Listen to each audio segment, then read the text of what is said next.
Ahora hablemos del ataque 150, el sistema Londres, sistema Cole, el ataque Indio Rey.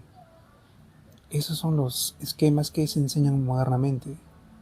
Los entrenadores en los clubes de ajedrez tienen la mala costumbre de enseñar el ataque 150, el sistema Londres. Y claro, con estos esquemas vas a ganar a muchos jugadores que todavía no tienen experiencia en torneos. Les vas a ganar seguramente. Pero yo no recomiendo para nada que se enseñen estos esquemas, estos sistemas de apertura. El sistema Londres es un sistema. El ataque indio rey también es un sistema. ¿Cuál es la diferencia entre un sistema y una apertura? La apertura de ajedrez se basa en movimientos que varían de acuerdo a cómo responde el contrincante, o sea, tu rival. Si por ejemplo empiezas con E4, te pueden contestar E6. Si contestas E4, te pueden contestar D5 y entramos en la defensa francesa. Si quieres empezar una partida con D4, te pueden empezar con caballo F6. Continúa C4, G6. Estamos entrando en esquemas de la defensa india rey. Esta es una defensa muy fuerte porque busca contraatacar rápido al rey desde la apertura. Y es muy recomendada, sobre todo para los jugadores de estilo combinativo, agresivo. Es excelente. Por ejemplo, uno de los últimos campeones del mundo, Vishwanathan Anand, era un gran jugador en la defensa india de rey. Otro jugador muy fuerte de repente podría ser Kasparov. Inclusive a Judith Polgar le gustaba mucho la defensa india de rey. Van a encontrar muchas partidas brillantes de ella. Pero como les digo, esas son aperturas. Y siempre se reacciona diferente a cómo juega el rival.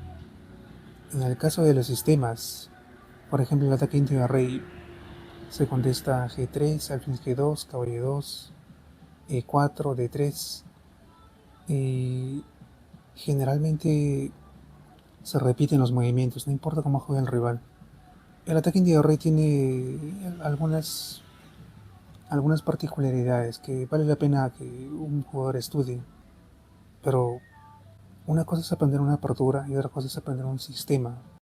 El sistema es una manera de memorizar patrones de ataque. Por ejemplo, en el sistema Londres es común que se saque el alfil rápidamente en la casilla F4. Después se hace una configuración con peones en E3, en D4, a veces en C3, y el alfil de las casillas blancas en F1 se desarrolla en D3, y aparecen ataques muy fuertes por parte de las blancas. El sistema Cole es parecido, ¿no? El Cole y el Londres son muy similares en sus ideas. ¿Por qué no recomiendo yo estos esquemas o estos sistemas de apertura? Es porque un jugador se pasa por alto los esquemas con peón 4 rey y los esquemas con peón 4 dama. Ese es el problema. Y generalmente un jugador se acostumbra a repetir movimientos sin importar lo que juega el rival. Y esto puede ser muy malo para una persona que quiere profundizar en los conceptos del ajedrez. Por ahí está el problema. Sigamos hablando de aperturas. Ahora, ¿por qué los entrenadores enseñan sistemas en lugar de enseñar aperturas? Primero, porque la apertura cuesta mucho trabajo. Si, por ejemplo, quieres aprender, te voy a poner un ejemplo simple. Quieres aprender la defensa francesa. El jugador de negras tiene que aprender las respuestas que van a dar las blancas. ¿Cuál es la primera respuesta de las blancas contra la defensa francesa? Ante E4 E6 podría contestar D4 y entre D5 se contesta E5, se avanza el peón. A eso se le conoce como variante del avance. Es una idea. El jugador de las negras tiene que aprender a jugar contra la variante del avance. Lo más común es contestar C5 y presionar la casilla de D4 para romper el bloqueo de peones en el centro. Es una idea y creo que hay que repasar muchas partidas para entender este concepto. Generalmente se considera que la variante del avance no es buena, ya que el jugador de las piezas blancas tiene que obrar muy bien para mantener un ataque que sea fuerte. No te digo que la variante sea mala, pero puede ser complicado para las blancas. Ahora, la variante del avance puede ser arriesgado para un jugador de piezas blancas. Es por eso que algunos jugadores adoptan contestar caballo C3 directamente, es decir, no avanzan el peón a la casilla de 5, sino contestan caballo C3. ¿Y cuál es la idea de esto? Es desarrollar piezas y mantener el control del centro. Ante esto, las negras otra vez tienen que aprender otro esquema de apertura, o mejor dicho, otro esquema de variantes. Ante caballo C3 se puede contestar el B5, o mejor dicho, el B4, la variante Winawer. Y aquí también se aprende otra manera de jugar el ajedrez, otras posiciones muy complicadas. A veces pueden haber peones doblados en el flanco de dama, y el jugador de blancas y el jugador de negras tienen que saber cómo desenvolverse en esta posición resultante.